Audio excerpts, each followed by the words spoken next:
In today's video, we are talking all about acrylic and diode lasers. So I'm going to talk you through how to cut and engrave all kinds of acrylic with your diode laser. So if you want to do that, if you have questions around that topic, stick around. This video is for you.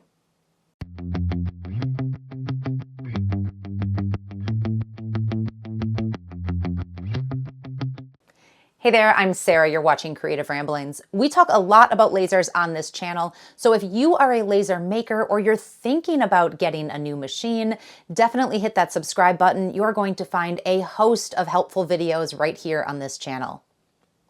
Today we are talking about diode lasers and acrylic. So here's what we're going to cover specifically. First, we are going to talk about what is a diode laser so that you and I are on the same page about what type of machine we're talking about. Second, we're going to talk about what is acrylic, what it's made out of, how it's made, what works with lasers, what doesn't, all that good stuff, so you know what materials you're looking for. Then I am going to share my tips, best practices, and settings with you so you know exactly what you can cut and engrave with your diode laser. And finally, I am going to share my favorite go-to retailers for purchasing the best acrylic for your machine. Let's start by talking about what a diode laser is. So we are referring to desktop lasers that you can use at home to make personal items or items that you create and sell.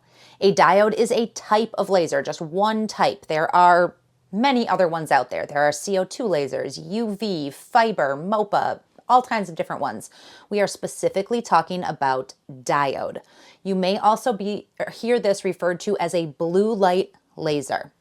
Some of the popular brands out there right now, we have the WeCreate Vision and Vista machines, the Xtool M1 and S1 machines. Within those manufacturers, you also have the dual lasers. So the WeCreate Lumos has a diode and something else in it. The Xtool F1 and F2 may have a diode and something else in it. You can also find diode lasers from companies like SculptFun, AtomStack, and the Creality Falcon family. So there are a lot of options for diodes out there. They are typically the lesser expensive of the lasers that are available, and they're going to work really well for you. There's a lot that diodes can do. Without getting too technical, I want to give you an idea of how this laser works. So it is a very powerful beam of light that is very, very thin, that heats up and burns your material. So if you have a piece of wood in your machine, that very powerful, very thin beam of light is going to hit the wood. The wood is going to absorb the energy and then burn away where you're cutting or engraving. So you end up with a custom piece that is cut and engraved. Diodes work great with wood. They work great with all kinds of different leather and wood alternatives like bamboo and cork. They work with a couple hundred different materials. They don't work so great with metal, and they do work with some acrylics, which we are going to talk about right here. So that leads me right into talking about what is acrylic. So acrylic are big sheets of a plastic material. They are quite rigid, fairly lightweight. They come in a ton of different colors and styles, everything from clear glitter to opaque, every color of the rainbow. They are incredibly durable, so they're fairly scratch resistant. The color and the quality is going to be very even, and they have a very high melting point. So acrylic is great to work with. You can make all kinds of things with acrylic, from intricate jewelry to cake toppers and keychains and ornaments and all kinds of different things. There are two main types of acrylic. So if you go online and you search for acrylic for your laser, what most likely is going to come up is something called cast acrylic. The word cast is how that acrylic is made. So this is a piece of cast acrylic. Of the two different types that we're going to talk about, this is the most durable. It is nice and rigid. I cannot bend this. It has a beautiful, even, consistent color to it, and it has a higher melting point. The other type of acrylic is called extruded. Again, that refers to how it's made. Extruded acrylic looks very similar. It's a bit softer, not quite as durable, so you might get some scratches a little bit easier on it.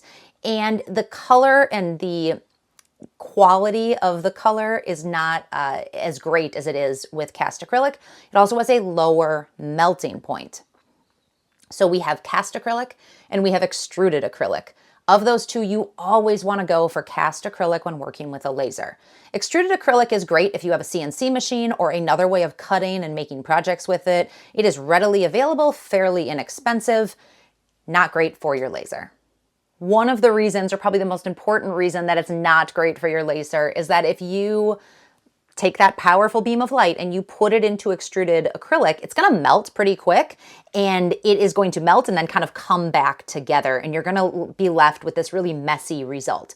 You're not going to get clean cuts. You're just going to get a mess.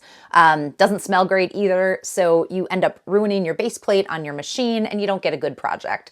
So just stay away from extruded acrylic and opt for that cast. So now you know a little bit about acrylic, you understand what a diode laser is. We are going to talk about what you can cut and engrave with a diode laser. Before I go into that, I do want to point out that if you want to work with acrylic all the time and you want to do it efficiently, I would look into a CO2 laser. So I'm going to link a video here that is all about acrylic and CO2 lasers and how to get the best results. So back to diodes. First, let's talk engraving. So you can engrave any kind of acrylic with your diode laser. So if I were to take this piece of gray, this is a giant piece of acrylic here. It's glossy on one side, it's matte on the other. This has a protective film, but there is a matte side right here. This is from Johnson Plastics Plus. I love these giant sheets. So I can put this into my diode laser and I can engrave on it, and it's gonna turn out great. If you have a piece of acrylic like this is kind of a shiny clear one, I can still engrave this with my diode laser. However, I'm gonna need a little bit of prep. So similar to engraving glass, I could put some marking spray on this.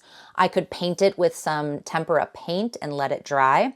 You just wanna give the laser something to hit, because right now it's gonna go right through it. It's not gonna see anything. So when you're working with these clearer or kind of not opaque pieces, mask them first, but really you can engrave on anything. So engraving, you're good with. Let's talk about cutting acrylic with a diode. The type of acrylic that works with your diode laser is dependent on the color and the opacity of the acrylic. So the way a diode works, when that beam of light hits the material needs to absorb it. Some materials will reflect the light of the laser. And with acrylic, it's based on the color and whether it's opaque or not. So a clear piece like this is not going to absorb the light or the energy from the laser. It's going to bounce right off. So this really varies by color and style of acrylic. In a diode, light will reflect off of anything really light colored. So white, off-white, super light pastel colors, light's gonna reflect off, not cut. Anything that is clear or patterned all the way through, light's gonna reflect off, it's not going to cut. What will work is opaque colors. So back to this giant piece of gray here, it is all the way through, it is colored, it is opaque all the way through. It has a solid core and it has a solid color on the outside. So this can easily be cut with a diode. Now that gives you a pretty wide color range. I tend to stay away from the whites and the really light pastels. I have great luck with black, always black, gray, anything kind of in between those two colors, and then yellows, oranges, greens. Unfortunately, blue does not work. I have seen some videos of people who can get blues to work. I can get purple to work. I can't get blue to work. You have a blue light, you have blue acrylic, it bounces right off of it. It tends to not go through. So that still leaves you with a lot of different colors that you can cut with your diode laser. So before we move on to talking about settings and machines, I want to bust a few myths here. So there are people in laser groups that talk about being able to cut white, cut clear, and cut blue acrylic with a diode laser. If they have done this, that's pretty incredible. Proud of them, glad they did it. I have never been able to accomplish that. What I do believe happens with these when people show that they can do it is it takes a very high power, low speed, and many passes. And even then, you're not going to get a really smooth cut line on the outside. You're going to get some melting. And it's going to take a very long time. The material gets really hot, you risk melting it, you get some fumes, and it just takes up a lot of your time.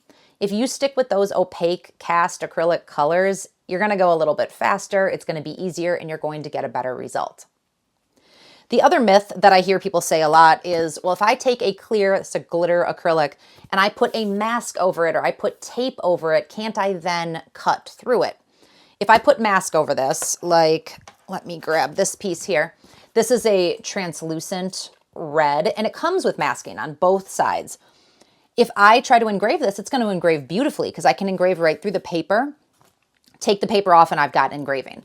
But as soon as I try to cut, the laser is going to burn through the paper. It's going to hit that translucent material and bounce right off. So masking does not allow you to cut. It will help with engraving, but it doesn't allow you to cut these clear, not opaque materials. So let's move on to settings and best practices. So if you have a machine that comes with its own software, so let's look at Xtool, WeCreate, the Creality Falcon family, even Atom Stack, you are going to be able to go into that material library and pick acrylic, and the software is going to recommend settings. So if I put a piece of 3mm black acrylic into my Xtool M1 Ultra, I have a 10-watt diode laser module on that, and I pick black 3mm acrylic, it's going to give me a recommended settings of 100 for power, about 3 for speed, and multiple passes. I've done these in one pass before, especially when going that slow, but with a 10-watt laser, you're probably going to need more than one. As you go up, so I have an Xtool S1 40-watt, I can cut in one pass, and I can cut a little bit faster than 3, maybe somewhere around 10, probably more like 8, to cut through that opaque acrylic. So for all those other brands, just look at the material settings that come with it. If you are using a software that doesn't have material settings in it, bump up that power to the highest it goes, so probably 100, and then keep that speed very low. So again, with that 10-watt, you're going to want to start somewhere between 3 and 5 for speed, and as you go up, you can notch it up a little bit there. But high power, low speed is how you're going to get through this. If you find that you are getting a little bit of melting and you want a cleaner edge, then you can drop your power just a little. I actually don't think you're going to get any kind of a cut below 90, maybe 95, but drop your power a little, keep your speed where it's at, and just do 3 to 4 passes. So play around with those 3 different variables, that power, speed, and passes, until you get a really good cut, and then write those settings down and use them for acrylic in the future.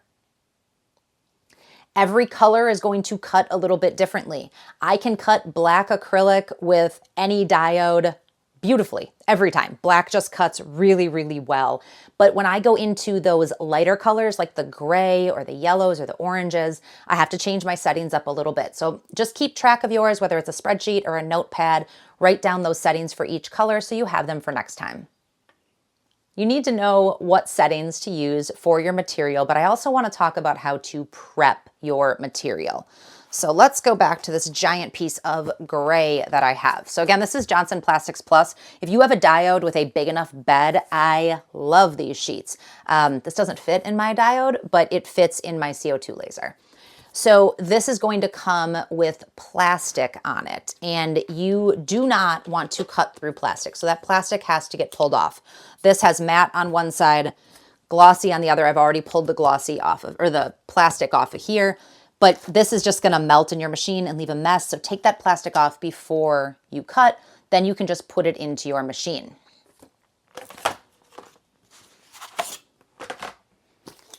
If you have a piece of acrylic that comes with paper on it, I like to leave my paper on. If you are engraving specifically, absolutely leave that paper on. It's going to allow you to actually paint fill later. So if you engrave something, you can then add paint to it, let the paint dry, and then peel the masking off, and you get really crisp lines. So I like to leave my paper on. You can take the paper off if you want, but I like to leave it on, personal preference. If you have a piece of acrylic, I don't think I have an example of that here. If you have a piece of acrylic that comes with plastic and you want to add paper masking because you like that result, you can buy a big roll of paper masking, and I'll link that down below. I do use that sometimes. The benefit really is that you're getting a little bit cleaner edges, and then absolutely for engraving, you're going to be able to paint fill it if you have that masking on. Let's talk about where to buy your acrylic. So I have I have 5 places to recommend for you, and there are others out there, but these are the 5 that I have sitting in front of me right here. So I have used these materials before. The first one are these big old sheets from Johnson Plastics Plus. They do come smaller. So if you want to get 12 by 12 sheets, you can do that. I like these because they fit in my CO2 laser. I have smaller ones for my diode. They come matte on one side, glossy on the other. When you go to their website, they sell everything a maker could ever want. So you're going to get sucked into all different categories. But you want to go to the diode sheet category. And that's what I'm going to link down below. And it's going to give you all the diode friendly acrylics. You want to look for cast and opaque. So even if it says diode friendly, make sure you're looking for cast acrylic and diode friendly. I do have a discount code for Johnson Plastic Plus down below as well, so make sure you check that out. My next recommendation is Xtool. I have a number of Xtool lasers, so naturally I have purchased acrylic and all kinds of different materials from them. I think they do a great job with material. So when you go to their website, you can sort by acrylic and then filter down to diode. So they're going to only show you the stuff that's compatible with diodes. They also make a little sample pack of these little tiny pieces of all the colors of acrylic that work with a diode laser. So you can order that and you can test them all. You can order it to show to your customers. It is a great place to start, but they've got a good selection and they run some deals pretty often. So Xtool is another great place to start. The next company is Creality. So this is my big box of acrylic from Creality.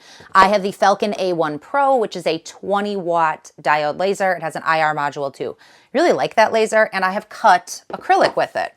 So these are the different colors that come in there, and they are all diode friendly. We've got a black, red, orange, green, and purple, all colors that cut beautifully.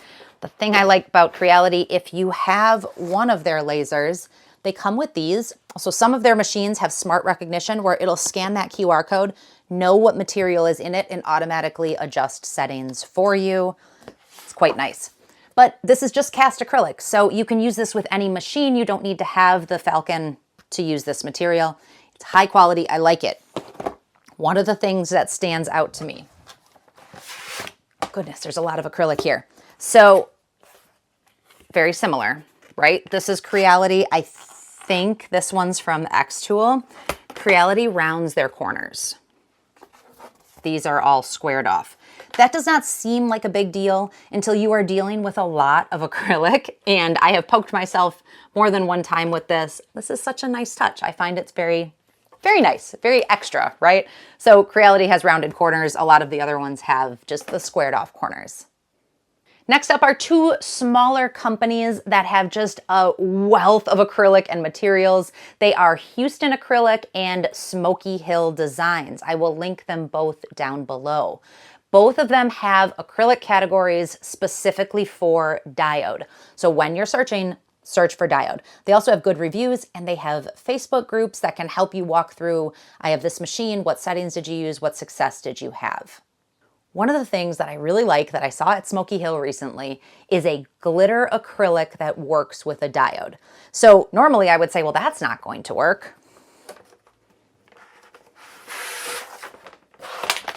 Because normally with glitter acrylic, it's clear and the glitter is actually inside there. It is not UV printed on the outside. It is just in the material. What Smoky Hill did with theirs is it looks like it's cast opaque acrylic, and then on top is glitter. So your laser is going to absorb into the material and it's going to cut versus bouncing off something like this. So that is really cool. I haven't tried it yet. I just noticed it this week when I was looking through. So both Houston Acrylic and Smoky Hill have great acrylics to look at. So let's do a little recap here. If you have a diode laser, you can cut and engrave acrylic. You just need to know what material is going to work with your machine. So cast, opaque, and typically darker colors. Nothing clear, nothing glittery, nothing reflective or mirrored. Some colors work really, really well. Others, like white and super light pastels, probably aren't going to work all that well. So if you know your limitations and you buy the supplies that are compatible with your laser, you are going to have success. The next thing I want to tell you is that if you want to work with acrylic all the time, that is your number one goal, I would get a CO2 laser. You can absolutely do this with a diode, but when you have a CO2 laser, there are no limitations. You can cut things quickly and beautifully. So I want to show you some examples here. So this I made with my Creality Falcon. This is a diode laser. And this one I made with my X-Tool P2S, which is a CO2 laser. So very similar, they're different designs. But the difference here is this is black and purple because these colors cut beautifully with a diode. This is pink, white, and gold, which cut with a CO2 laser nicely. This is 3 different pieces. Each of these pieces cut in 30 to 60 seconds. They cut really fast with one pass. I have really, really smooth edges on here. With this one, this takes quite a bit longer to cut. And even though this cut really nice, on the back, I can see just a little bit of melting that I have that happened from the laser. We are going at a really high power and a low speed. So yeah, you can absolutely do it. But if we're gonna do this all day, every day, the CO2 laser is going to be your friend for acrylic. We covered a lot of technical stuff. I talked a lot. I hope you take something away from this and you have some new information or some clarified information about diode lasers and acrylic. Let me know what I missed. What other comments do you have? Please drop them down in the comments. I'd love to chat with you. Any of the products I mentioned, any of the other videos I alluded to, they're all going to be linked down in the description, so go take a look down there. If you liked this video, if you found it helpful, give me a thumbs up and consider subscribing. I'm here every week with new videos helping you move forward in your creative journey. Thanks so much for watching. We'll see you next time.